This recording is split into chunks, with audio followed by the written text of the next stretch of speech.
Yan, magandang hapon ang lahat ng mga bossing at mga idol. Welcome to my vlog. Ako po ay nagre-ready at may bisita daw akong darating. Yan ang anak ko. Nanggaling daw sila ng Sambales. Dito daw dadaan at dito matutulog sa bahay. Kasi bukas may pupuntahan sila dito na customer sa lugar namin. Kaya tutuloy na sila dito para maaga sila daw makarating doon sa pupuntahan bukas na customer.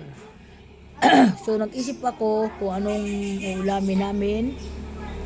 At hindi ako nakapunta sa palengke dahil wala nga ako kasama dito, wala magbabantay ng aking tindahan. At umalis yung aking asawa. Ay hindi pa siya nakukuntinto, nagtinda pa din siya pagkatapos ng ulan. Umulan kasi dito ng malakas. Siya nakatulog. Tapos yung mga paninda niya, hindi niya tinanggal sa tricycle. Nandun lang, pero mabuti na lang hindi naman nabasa. Yan, kaya sabi ko, saan ka pupunta pagising? Magde-deliver pa daw siya. Ay gabi na nga sabi ko gano'n. Hindi, dyan lang naman daw yon, sabi nga gano'n, naalagaan daw niya ang mga suki niya. Baka daw makakuha sa iba. O di hinayaan ko nga siya. Di yan ngayon. Naisip ko mayroon pala akong giniling sa rep na nasa freezer kalahating kilo. Di yun na lang siguro ang iuulam namin ngayon. Patatas na lang ang sigurado ang ihahalo ko doon. Maghahanap ako ng patatas maya maya kung saan ako makakabili. Yun na lang, haluan ko na lang ng patatas para dumami-dami. Yun na ulam namin, may ulam na kami mga guys.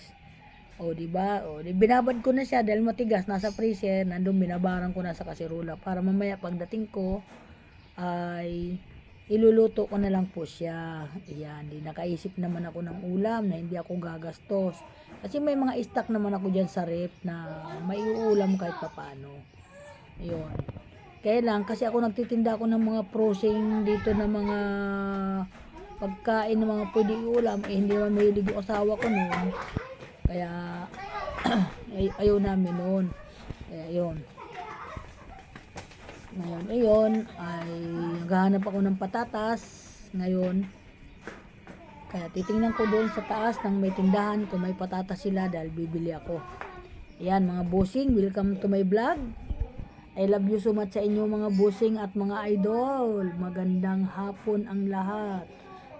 Matatapos na naman yung ating araw ngayon, maghapon. Maraming salamat sa Panginoon at inano na naman nyo kami sa loob ng maghapon na maganda.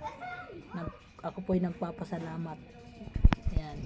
Dahil kung saan ako nakarating ngayong araw na ito, na awa naman ng Diyos ay nakarating naman ako ng maayos. Thank you so much.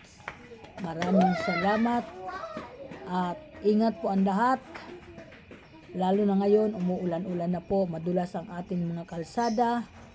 Baka po yung mga mga mahihinang tuhod dyan, mga kagaya sa akin, mahihinang tuhod, senior, mag-ingat na lang po tayo. Huwag tayo aapak sa mga malumot na daan kasi baka po tayo maging sanhi ng pagkapilay.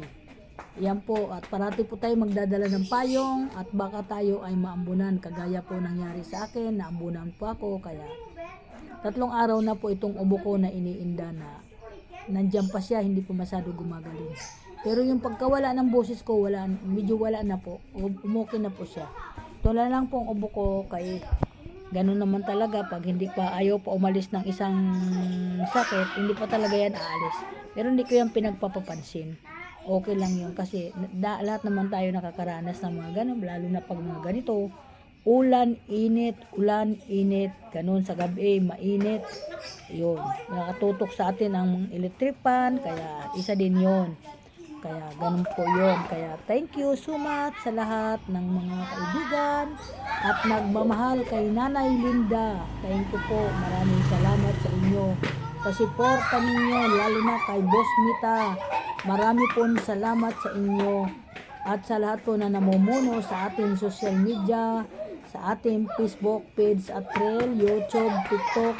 Ako po muli nagpapasalamat sa inyo ng magandang hapon. Salamat po at ingat po tayo lahat. Okay po, bye-bye. Bye-bye po.